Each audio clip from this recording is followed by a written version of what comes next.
So I am talking today about social media and the role that that actually will play in, meeting meeting planners and also doing follow up. Now, this can also apply for those people who want to use this for private company training. So if you're trying to work in all three sectors of the meeting industry, the association trade show market, the college market or educational market, and then the private training sector to do private company trainings, these techniques can also work for you. Try not to put all of your eggs in one basket where you are only doing social media outreach or just email outreach. Make sure you're doing a combination of everything: emails, calls, social media outreach.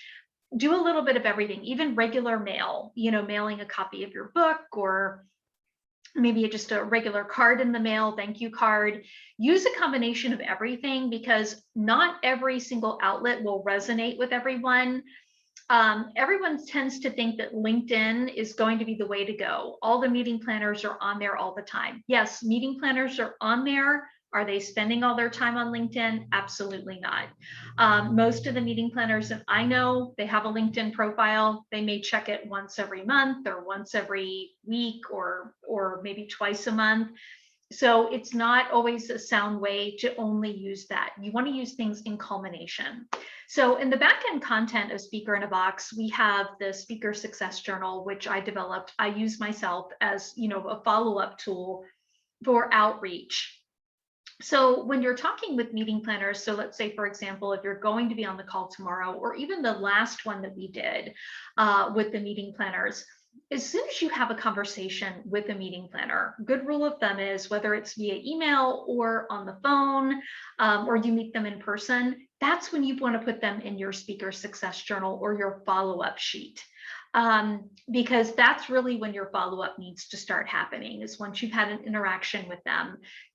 Send them a quick email or send them a connection request on LinkedIn. So just a couple of tips I want to share today about how you can use LinkedIn or Twitter or Facebook with any of these is, if you find out from the meeting planner if it's in their signature line, or you do a quick search on LinkedIn or on Facebook and you find them on there, go ahead and send them a connection request. That can be treated as one outreach, one touch with a meeting planner of things that you can do over a period of time.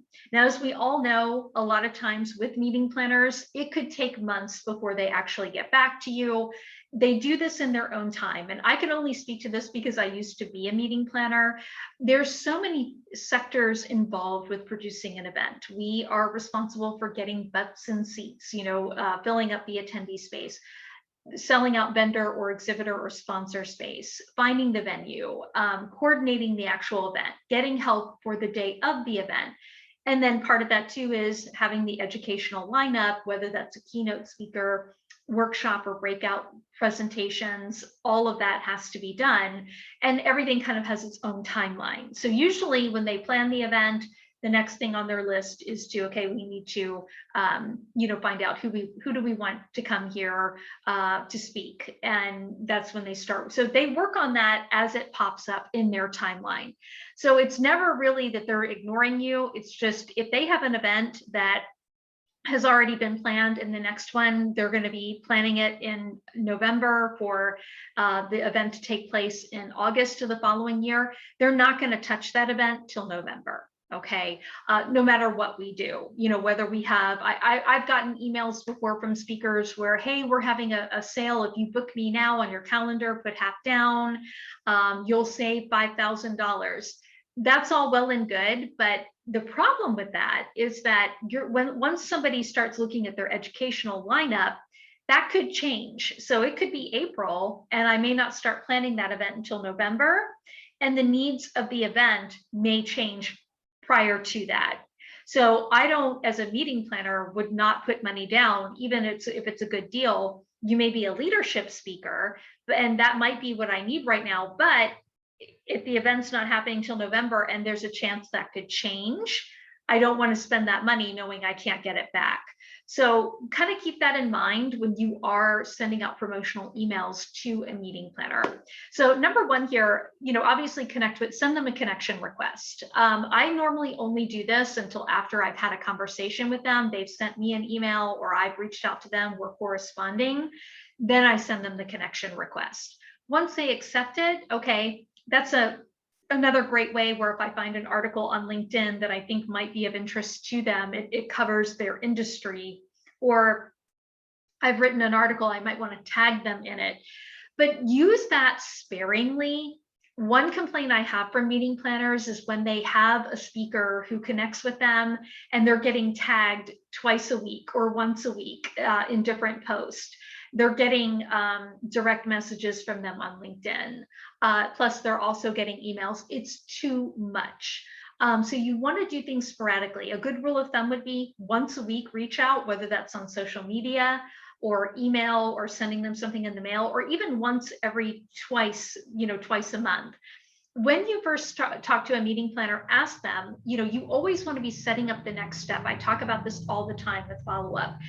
As a speaker, it's our responsibility to set up that next step and follow through with it. So a good example is I met a new meeting planner over the weekend, which was great. And, I basically asked them, okay, I'm going to send you an email. Is it okay if I don't hear back from you by Monday? Can I follow up with you by Monday afternoon? Are you okay with that? Yes.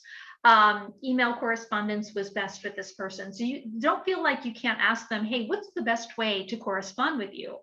Via phone? Do you want me to just email you? Can I connect with you on social media?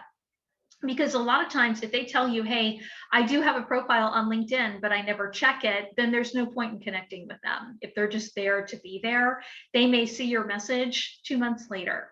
So keep that in mind. Also to remember, it's your job to set up the next step. So if you tell them, hey, I'm going to call you Friday at 5 o'clock or Friday afternoon, call them Friday afternoon. Don't miss that beat.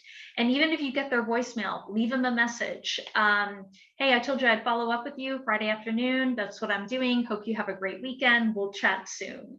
Always keep your correspondence short as well. That's another good tip, even if you're on social media. But don't expect to be hitting that hard with meeting planners. That's not a favorite. I have actually had meeting planners tell me that they block people or not. I guess there's something you can do on LinkedIn where you don't see their post, or even if they do tag you, it's like unfollowing them on Facebook. So you don't want that to happen. You want to make their job easier. You don't want to add additional tasks to be on their plate. So keep that in mind. Always, with social media, keep your correspondence short and sweet. Send them a connection request. If they accept, great. If they don't feel like that's a rejection or it's a reflection of you. They may have a policy that they can only have so many people. You never know, what they may be thinking.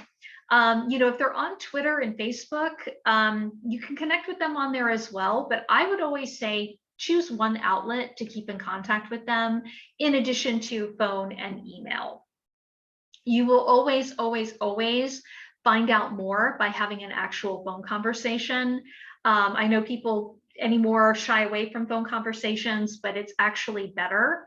I've had phone conversations with meeting planners that have been 20, 30 minutes, and I find out so much more about not just their event, but what their needs are, what they're looking for, what their budget is, things that they're not going to take the time to email you.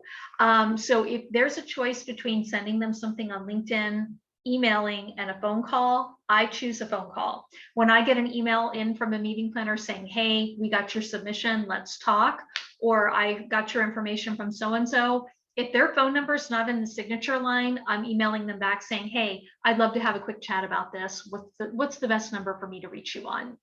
Always take the lead. That's the most important tip I can share with you today, is take the lead and set up the next step. Always be setting up that next step. Even if they tell you, hey, we have no interest right now. Okay, great, I understand. What is your process for events in the future? Is it better for me to, is there a part of the website I should register where I can get the call for speakers, or can I check back with you in 6 months? What would be the best way for you? And whatever they tell you, put that in your follow-up journal and make sure that that's what you're doing. If they tell you to follow up in 6 months, do that. Don't let that slip. Color coding, I mean, I do, again, I print my journals out, so I use color coded highlighters. I'm very old school. Some people like to use this stuff in Excel and highlight the cells, but if you come up with a really good color coding system, you could even color code by month that you need to follow up with them. And in the interim, again, that's when you want to use LinkedIn, send them a connection request. If you come across an article in a month or two where it's like, hey, so-and-so would be interested, send that to them. But use it sparingly. Don't go overboard with it. I find either people go completely overboard with it or they don't use it at all. There has to be a really good balance. So even if you just did this once a month, that would always be a really good thing to do as well.